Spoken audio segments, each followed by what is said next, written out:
কবজা লাগানো হয়। চলো আজকে শিখে যাক। সবাই প্রথমে এই কবজাকে একটু দাগ মেরে নেবো কবজার মাপে। দেখতে পাচ্ছেন দাগ মারার পরে এখান থেকে আমরা যেন 1 সুতা রাখবো, 1 সুতা রেখে দিয়ে বাটালি করে চাপবো। চলুন শুরু করে।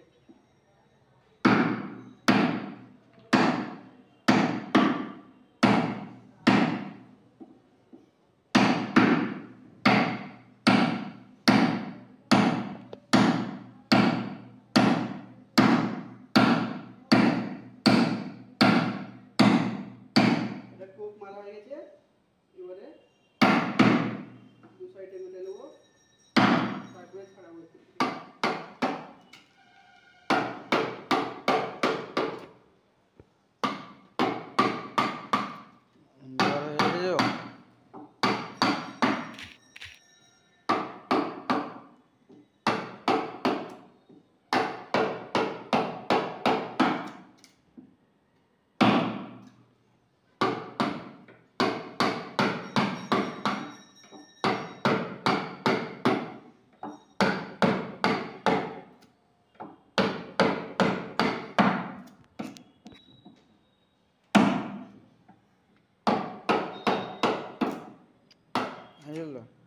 অন্ধকার হয়ে যাবে।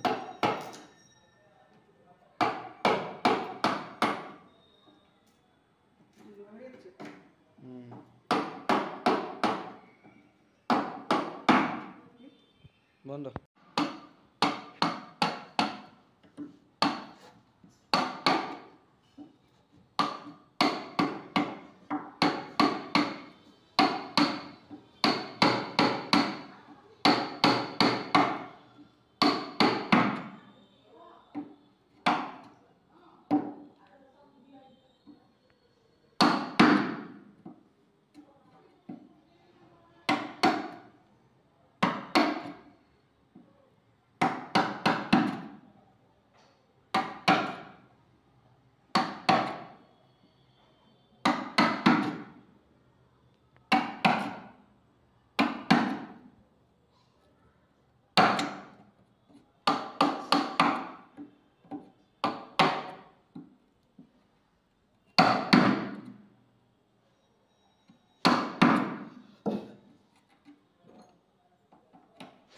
দেখতে পাচ্ছেন পুরো লেগে কমপ্লিট। এরমভাবে লাগাতে হবে, এরমভাবে কাটতে হবে এল কবজা।